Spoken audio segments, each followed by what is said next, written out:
Thank you and welcome to the show this morning. The topic this morning is Tennessee State University, and we're fortunate to have with us the president of Tennessee State University. And of course, Dr. Glover, let me welcome you to the show this morning, and to remind our audience that your name is Dr. Glenda Glover, the president of Tennessee State University, and we might say that you've been a very, very active president at Tennessee State University, and some of our audience have asked for you on many times since you've been here, and we're just glad to have you here now, and so that they'll know that we made an attempt to bring Dr. Glenda Glover to our television show, and she simply represents the latest of all of the presidents that our audience has had an opportunity to meet on this particular show, and so we're just glad to have you here. Dr. Glover, before we start, let's see if we can give our audience some background information of your background, your education, and some of your experiences before you got to Tennessee State University, and then after that we'll have a break, and then we'll come back and deal with some of the aspects. Certainly. Thank you very much. It's an honor to have a conversation with you. I always enjoy speaking about Tennessee State University. It has become my favorite subject in the last 2 years. My background, I was born and reared in Memphis, attended public schools in Memphis, Tennessee State undergraduate, finished in 1974. It's just a real honor and a real blessing to come back to the very grounds, the foundation that gave me my start, to now come back in such a wonderful leadership position. It's just an awesome, awesome experience. But on the way to Tennessee State, of course, I went back and got a master's degree from Clark Atlanta, a doctorate from George Washington, and a law degree from Georgetown. And my background also as an accountant. As a professional, I'm an accountant by profession, CPA. And so we need all of those skills into one to come back now to TSU as the president. And thinking in terms, Dr. Glover, of coming to Tennessee State University and your first experience coming as a student to Tennessee State University, what did you know about Tennessee State University before you arrived here? And certainly not knowing that one day you would be the president of Tennessee State University, but what were some of your thoughts in terms of the opportunities that you felt that you might have had? Well, as a student, math, I was a math major, and I wanted to be in the honors program, so I graduated with honors and just had a lot of experiences with the honors students and the types of opportunities that a school like TSU offered. I spoke with various companies. I never thought about teaching really, because I was so interested in going into the corporate world. Higher education came later on in my career, but most of my experiences were public speaking, dancing, doing things that students do on campus, being involved with the Panhandle Council, those types of activities. So you arrived at Tennessee State University as a freshman student in what year? And give us an idea in terms of your impression about Tennessee State University. Oh, I loved it at first sight. I got there, you know, students make decisions based on some form of academic programs. I wanted to major in math. It wasn't so much the math program, it was the individuals that I knew who had attended Tennessee State and had done so well in their careers and were influencing me. And it was excitement about having been a student at TSU, and they came back to my church and my community, and they talked it up. So I said, well, let me just go and see what they're talking about. And then my parents could not afford to send me out of state to somewhere else, so I had some limited options at that time, and I chose TSU because I saw what it offered, both educationally, socially, with the versatility that was there. I just enjoyed it all. And so you landed at Tennessee State University as a freshman student in what year, Dr. Glover? 71. Now, who was the president of Tennessee State University at that particular time? Dr. Torrance. Dr. Torrance? Torrance, yes. So what did you think about Dr. Torrance and the faculty that you met at Tennessee State University? Well, the faculty was so caring and nourishing, I mean, nurturing. And Dr. Torrance was very accessible.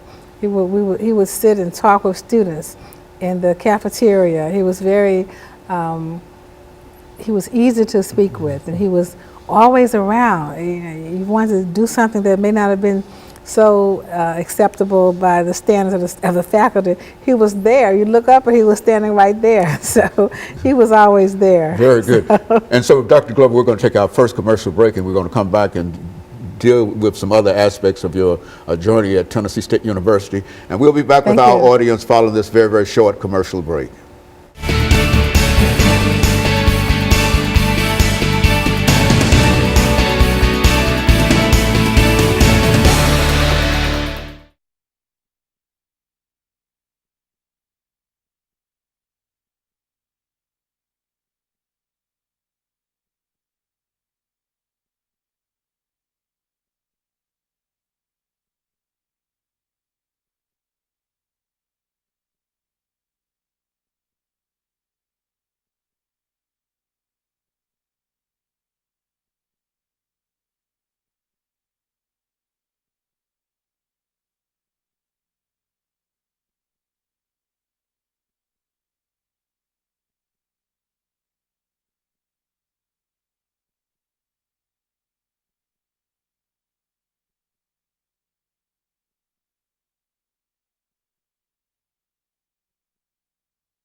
Thank you and welcome back to the second segment of the show for today. We're talking to Dr. Glenda Glover, the president of Tennessee State University, and she's given us some information in reference to her background, education, and experiences.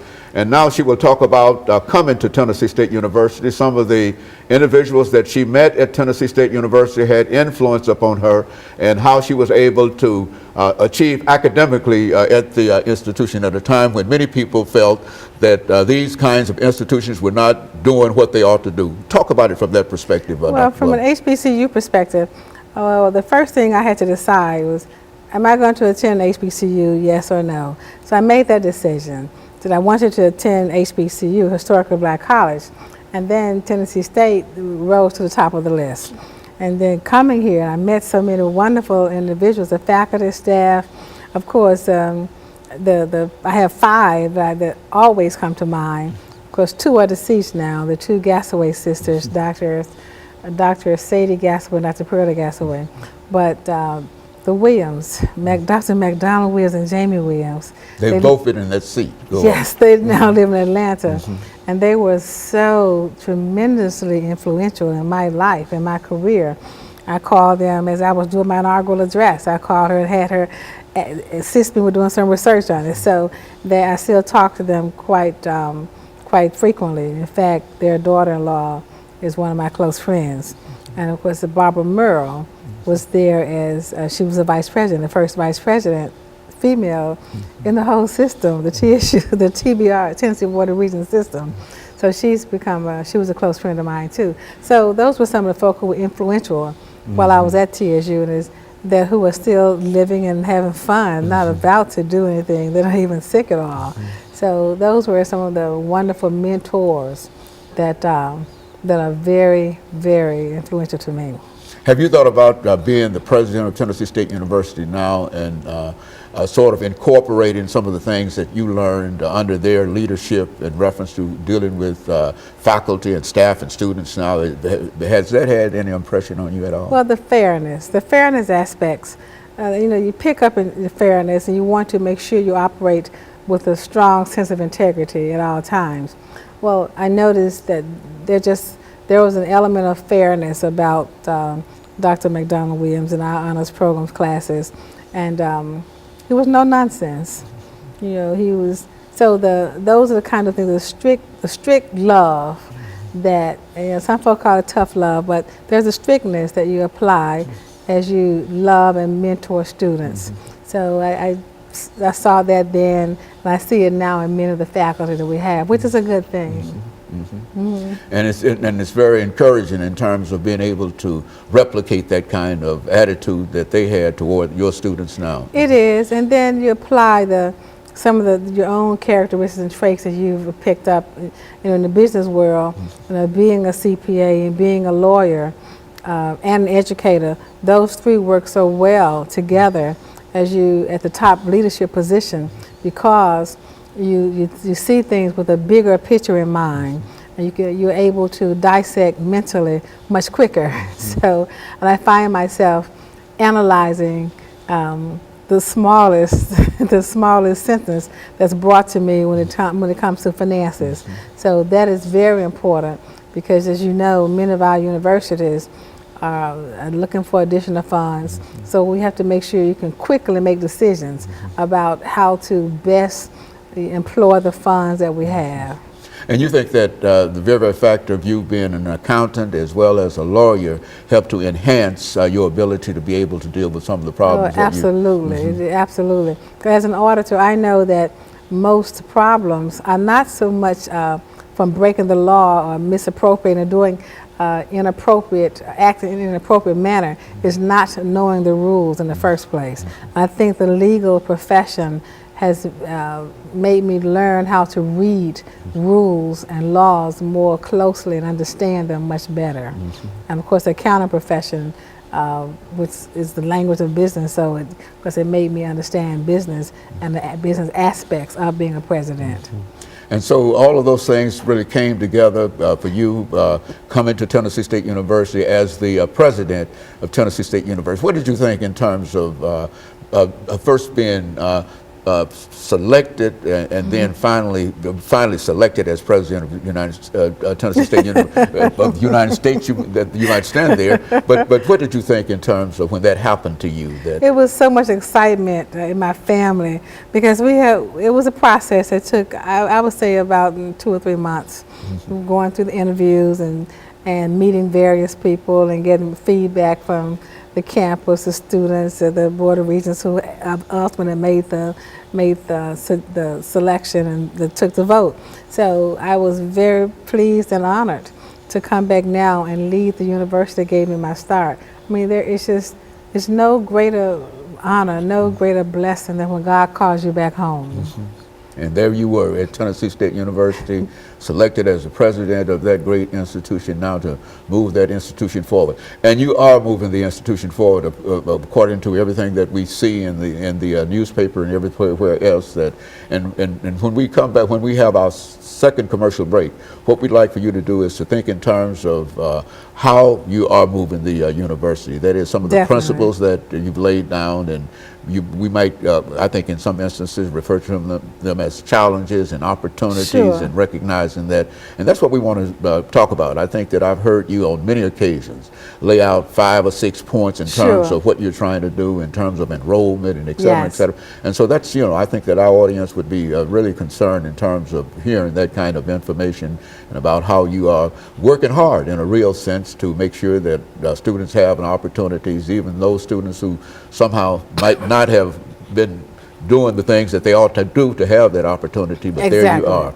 Yeah, and I think that the community is aware of all of the things, and I want you to Let's talk hope about so. that. Thank you. Yeah. Because I think that plays a very, very significant role in terms of how you are able to deal with the university, as well as how you're able to deal with outside of the university, because I think that we've seen in the newspaper a lot of information in reference to who you are and about the not only the groundbreaking activities that you're involved in for historically black institutions, black females, and et cetera, and et cetera, and you are indeed a role model. But thank you and very so much. I want you to just jump into that when we come back and talk about your background, your challenges and some of your opportunities, certainly. opportunities. We'll do that in about 10 or 15 seconds, and then we'll be able to Good enough. sort of tie this up for today. But I do want you to talk about some of the things that you talk about every day in terms of dealing with your faculty, staff, and the institution itself. And of course, we'll be back with our audience following this very, very short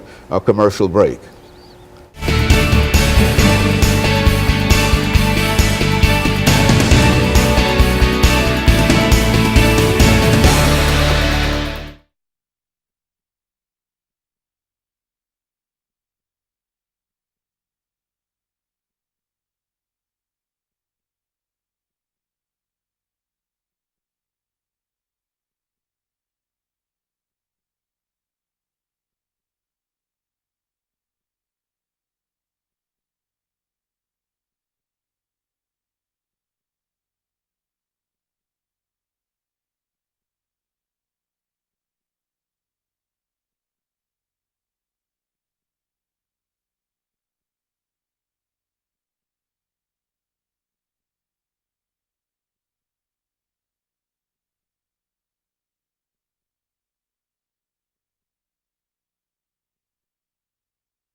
Thank you and welcome back to the final segment of the show for today. We're talking to Dr. Glover, the president of Tennessee State University, and she's given us some information in reference to her background, education, and some of her experiences coming to Tennessee State University. And now she's going to talk about some of the challenges and some of the opportunities that she has in terms of meeting some of those challenges and opportunities. Dr. Glover, let's pick up where we left off before we head our second commercial break. I was telling you how pleased and just appreciative I am to the Nashville community for being so receptive and so supportive of the endeavors of TSU. We put together a 5-point plan to increase our graduation rates for our students. That's our number one priority now, is to make sure that our students receive the support and the opportunity to graduate. Students have a right to graduate. So we are putting in procedures and implementing various activities to ensure retention, and so that students will have the opportunity to graduate. Because the new model now is not the number of students that you have. Of course, that's important because tuition revenue is always important, but the number of students who graduate. Now, funding is based on students who graduate. It's performance based now. So that's very, very important. And then we're looking also at fundraising and making partnership with the business community. We've made about 100 partnerships over the last year, and some have resulted in financial resources, some other resources. We have anonymous contributions that have come in. So we have really been hitting that ground running, beating the bushes to meet the corporate community, to partner with them, to show them that we have the students. Our partnership is based on students and the expertise of our faculty, and hopefully that you will respond with sponsorships and partnerships with us. So that's been a fun fun game for us for a year now. And so that's quite a bit of activity that you've become involved in terms of fundraising. I think I heard you say at one time that you really almost have to support Tennessee State University from private money as well as state money, because you don't receive as much money, you think, as a matter of fact, none of our institutions. I think that has always been the not charge, but one of the challenges that presidents have had to face. Absolutely. Most people are surprised when they hear that we receive less than a third of our funding from the state of Tennessee. And the rest, because of tuition revenue, government grants, private funds, but we find a way to raise the funds to keep the school going. But it's largely tuition driven. So the out-of-state fees, the in-state fees, all that makes for our entire budget. Now, in terms of the kind of assistance that, because I've had a number of individuals on this show from Tennessee State University, and they've talked about the kind of assistance that they are able to receive through grants and some of the things that have happened dealing with the national administration in terms of opening up funds.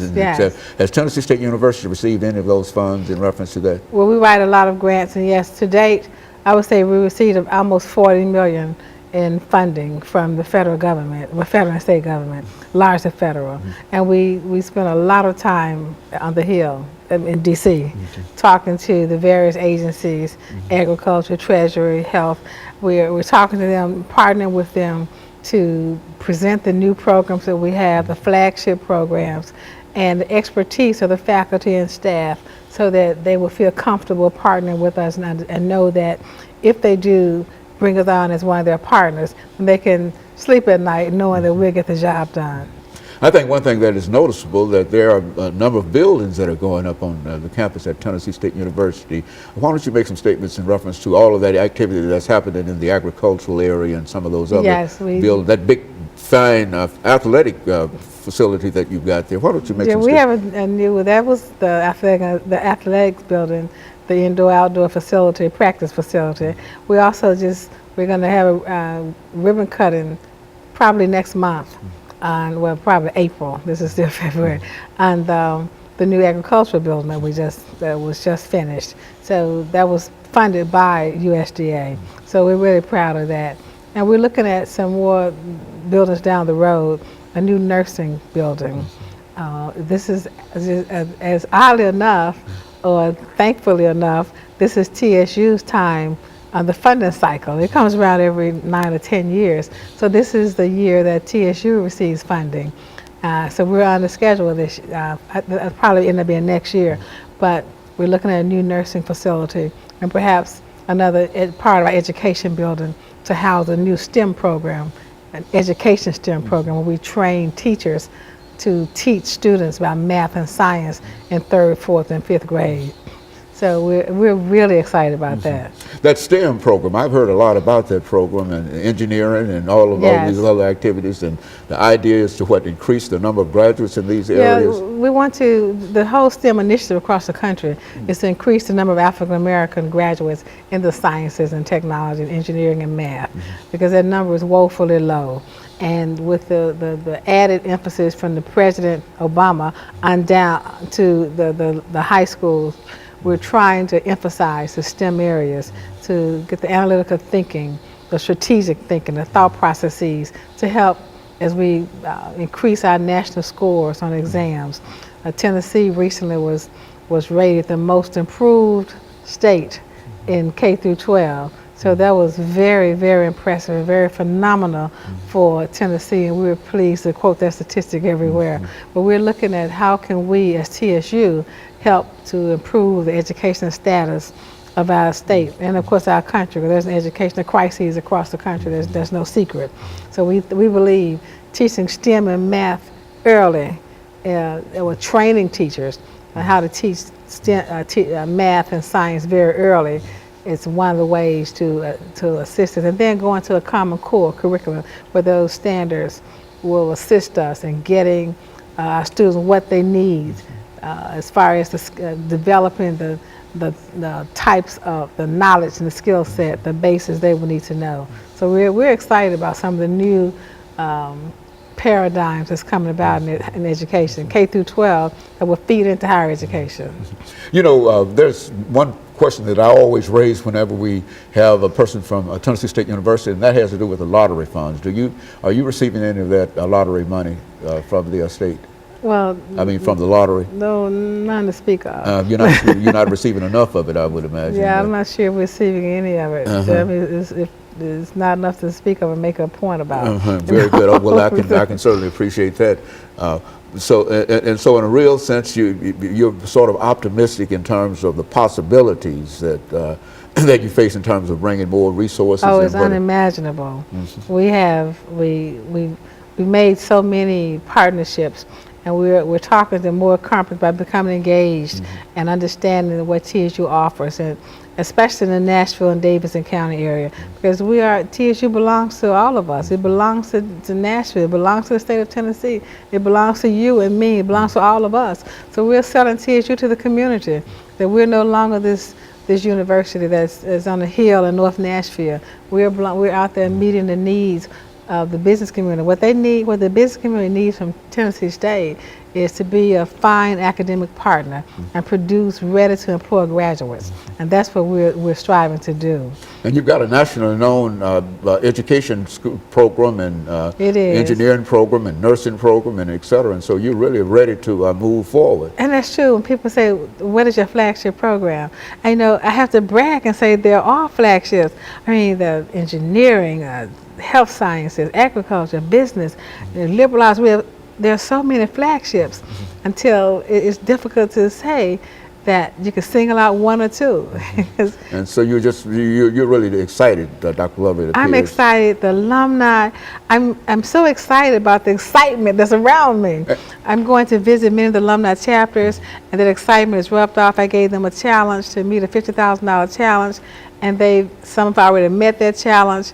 Others are striving hard to do it. They're having fundraisers because we're raising money through the Alumni Association. And so you're really actively involved in terms of moving Tennessee State University forward in terms of trying to find the resources and bring the students in and serve a real a need for the state of Tennessee. Is that that's the entire idea. That's exactly what we're trying to do. That's our ultimate goal. Very good. Thank you very much. And of course, let me thank you for coming by and giving us that information. And let me encourage our audience to tune in again next week for another informative edition of Comments. Thank you and good morning.